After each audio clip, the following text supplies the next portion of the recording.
Hello guys, it's Jason Elliott here. I'm just going to do a short series of videos just with a few of my thoughts about how best to promote your work. And today I'm going to cover the topic of photography. And there's five main things really that you should be thinking about on this score. First of all is what sort of photographs do I send in? And the most important thing is that you send a choice, and that includes portrait, vertical pictures and landscape pictures. And the reason for this is that most publishing software these days, whether it's for a magazine or a newspaper, comes with formatted pages, and they'll have a gap that's a particular format. There'll be a bit of text or whatever, and then on one side there will be a landscape or a portrait picture or a gap, another there'll be a landscape one.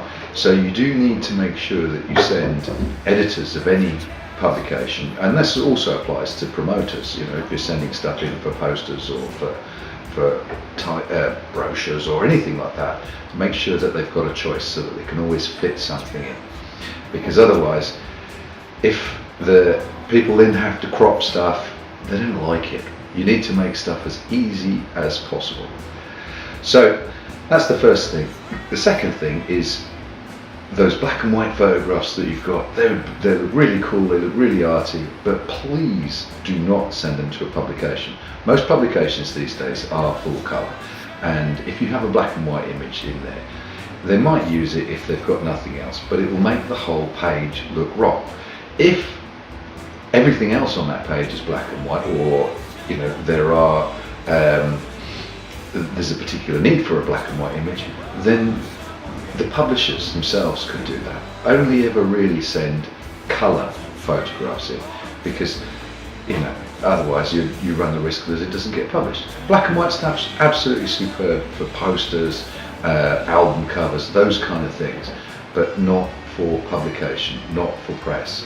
Don't ever do it. The third thing is about how to label your images. Now, most people will send them in just as in the format that they get them, which might mean that the photograph of you is actually just called P174828.jpg. And to be perfectly honest with you, that's how mistakes happen. What you need to do, and this is really a golden rule, is rename all your images and put coolband1.jpg or whatever the name of your band is. Preferably actually also include the names of the people in the shot. Most photographic editors and sub-editors, when they're putting stuff together, will assume that the names will appear in left to right order. So look at the image and you can put, you know, Bob Smith hyphen John Smith hyphen Mick Jones hyphen cool band by, and then put the photographer's name, because you can actually have quite a long string as the title. You know, I think it's up to about 40 characters or more even. And as much information as you can actually get into that file name in the first place means that the probability of mistakes occurring are drastically reduced. Please remember to include the photographer's name in the title of the file. And I know this sounds like a lot of faffing about everything, but it means that your photographs have got much more chance of being used. What you need to think about in all these circumstances is making life as easy as possible, because obviously if you've got somebody who's producing a local newspaper or a regional one or a magazine, they have got so much other stuff to do. So the last thing they really want to be doing is faffing about and phoning you up and going, who's that person on the left, who's that on the drums, who took the photograph. Just include all of the information in the file names, just rename them, and then life will be simple for the photo editors, and life will generally reward you by getting your photographs published. Now, the third thing, or fourth thing in fact I think it might be, is how do you get those images to the publication? Well, you probably will have found that if you try and send large files, some emails will get there, some emails won't. Johnston Press, for example, who are the main publishers of the local newspapers, Johnston Press and Trinity Mirror Group have always been the main people who publish local newspapers in Britain. And up until fairly recently, and I don't know if that's even changed now, the maximum size of an email that anybody at Johnston Press could receive through their servers was 5 megabytes. Now, that's generally not more than one image.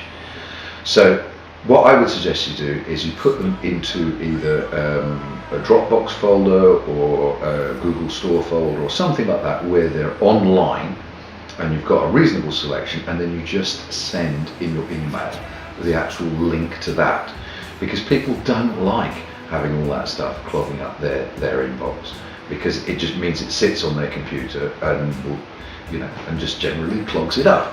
So if you create a little online store, and then you can just send the same link to everybody rather than sending them all the actual images. And that's the other thing is also about file size. So don't send photographs that you've taken off Facebook. Just don't do it, because A, you probably don't have permission, but B, they're not publishable. They're all right for the web, but they cannot get into a magazine. Or possibly you might get them into a small local paper if it's only that big. But really, you need to be looking at a file size of at least 2 megabytes. So a couple of thousand pixels down the longest edge is the bare minimum. If you want to get into a magazine, you need to be looking at probably double that. And finally, always, whether you've paid for the image already or not, credit the photographer.